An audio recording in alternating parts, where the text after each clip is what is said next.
भेड़िया और सिंह। एक बार की बात है, एक भेड़िया और एक सिंह शिकार की तलाश में साथ साथ घूम रहे थे। इस प्रकार से भेड़िया शेर का मंत्री था और वो उसकी चापलूसी और जी हजूरी में लगा रहता था। वाह मालिक, आप तो बहुत बहादुर हैं। पूरे जंगल में आपके जैसा बहादुर शेर और कोई नहीं है। सही कहा तुमने भेड़िया, बिल्कुल सही कहा। उसकी यही कोशिश होती थी कि शेर उससे प्रसन्न रहे और शिकार करने पर उसे मोटा हिस्सा इनाम में दे। शेर मूडी था, वो कभी खुश हो जाता तो कभी नहीं। मगर एक बात जरूर थी कि वो भेड़िए की सलाह पर गौर जरूर करता था। एक दिन घूमते घूमते अचानक भेड़िए को भेड़ों के मिमियाने की आवाज सुनाई पड़ी।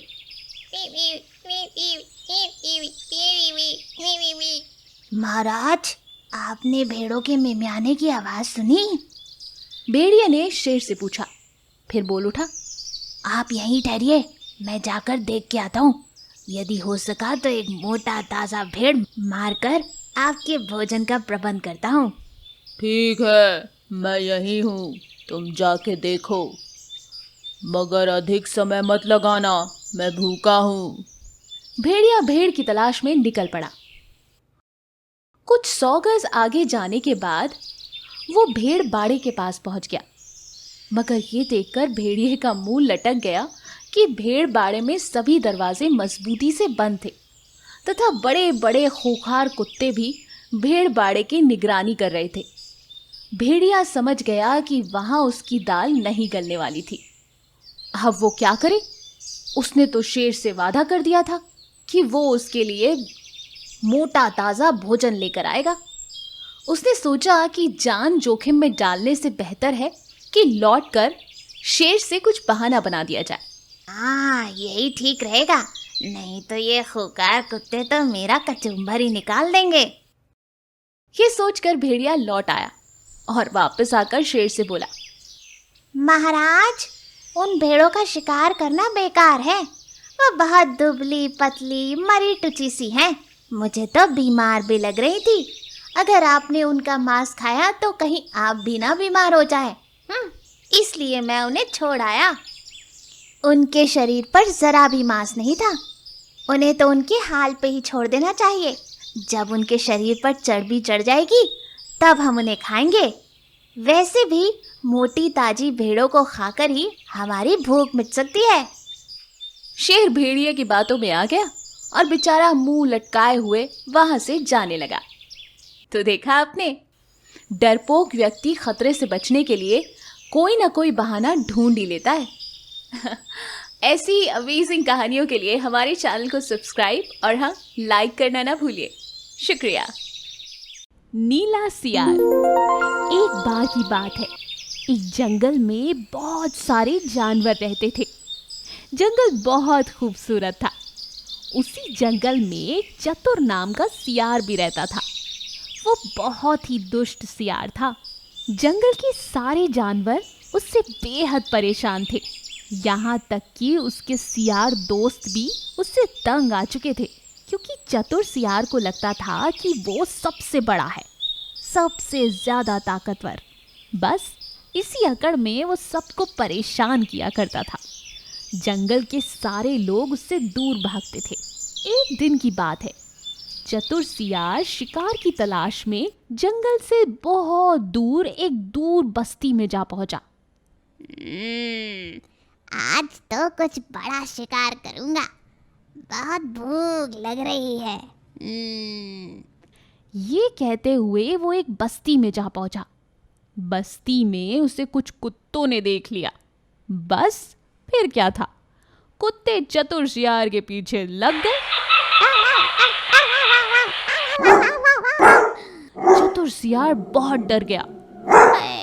ये कुत्तों की पकड़ में अगर मैं आ गया तो ये लोग मेरा कीमा ही बना देंगे। बेहतर होगा कि इनसे दूर भाग लूं।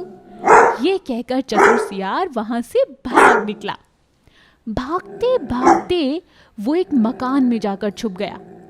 हाँ, यहाँ छुप जाता हूँ, यहाँ वो लोग मुझे नहीं पकड़ पाएंगे। जिस मकान में चतुर सियार छुपा था वो एक धोबी का मकान था। मकान में घुसते ही चतुर सियार ने इधर उधर देखा और उसे कोने में एक बड़ा सा ड्रम दिखा। ड्रम को देखकर चतुर सियार ने सोचा, हाँ, ये ठीक रहेगा। इस ड्रम के अंदर घुस जाता हूँ, वो कुत्ते मुझे कभी नहीं ढूंढ पाएंगे। ये कहकर वो तुरंत से जाकर उस बड़े से ड्रम में छुप गया। पूरी रात उस ड्रम में छुपा रहा। कुत्ते उसे नहीं ढूंढ पाए। जब उसे लगा कि अब खतरा टल गया है, चतुर सियार ड्रम से बाहर आ गया। लेकिन जैसे ही वो ड्रम से बाहर आया, उसने देखा कि वो पूरा का पूरा नीले रंग में रंग चुका था। अब वो बड़ा परेशान हो गया। इस रंग को कैसे निकालूं? ये तो छूट ही नहीं रहा है। काफी देर रंग निकालने की कोशिश करने के बाद चतुर सियार ने सोचा, एक काम करता हूँ, पहले अपने जंगल पहुँच जाता हूँ, उसके बाद इस रंग का भी कुछ जुगाड़ कर लूंगा। ये कहकर वो सीधा अपने जंगल की ओर निकल गया।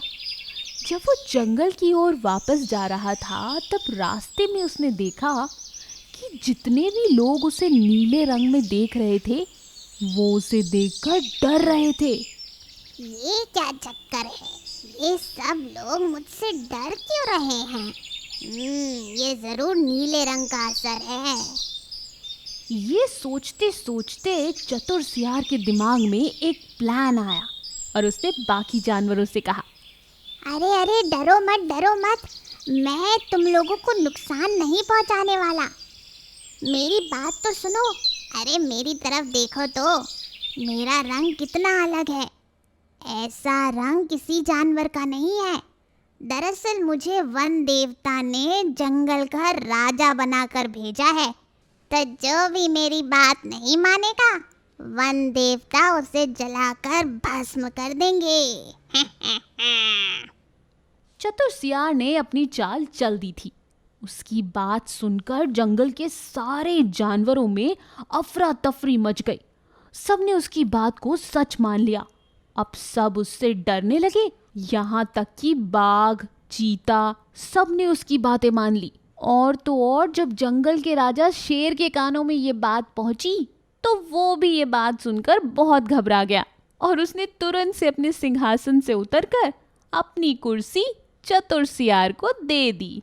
सारे जंगल में ये घोषणा हो गई कि वन देवता के आदेश के अनुसार अब जंगल का नया राजा नीला सियार होगा और सबको उसकी बात माननी ही पड़ेगी, क्योंकि जो भी उसकी आज्ञा का पालन नहीं करेगा उसको वन देवता दंड देंगे। चतुर सियार तो बस हवा में था। उसका प्लान कामयाब हो रहा था। उसने अपना सिंहासन संभाल लिया और शेर को अपना मंत्री, बंदर को अपना सेनापति और भालू को अपना संतरी नियुक्त कर लिया। और पता है, सियारों को उसने जंगल से बाहर निकाल दिया, क्योंकि उनके द्वारा उसको पहचाने जाने का डर था। नीला सियार जंगल का नया राजा बनके खूब ऐश कर रहा था। सब उसकी खातिरदारी करते थे। जो भी वो चाहता था वही होता था। कुछ दिन ऐसे ही बीत गए। एक दिन चतुर सियार खा पी कर मस्त होकर अपने सिंहासन पर आराम कर रहा था कि बाहर उजाला देखकर वो बाहर की ओर चला आया। चांदनी रात थी और पास के एक जंगल में सियार की टोली अपनी आवाज जोर जोर से चिल्ला रही थी।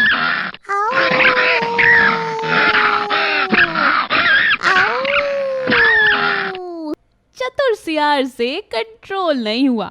आखिर था तो वो सियार ही, और वो भूल गया कि वो राजा बना हुआ है और गलती से उसने बाकी सियारों के सुर में सुर मिला दिया। जैसे ही सियार ने ये आवाज निकाली, बस जानवरों के सामने वन देवता के भेजे गए दूत का ये नाटक खत्म हो गया। जब दूसरे जानवरों ने उसकी आवाज सुनी कि असल में ये वन देवता का भेजा हुआ कोई दूत नहीं, जंगल का चतुर सियार है, और तब से उन्हें मूर्ख बनाकर राजा की कुर्सी पर बैठा है। ये बात पता लगते ही जंगल के जानवरों को बहुत गुस्सा आया। और सब उसे मारने के लिए उसके पीछे दौड़े।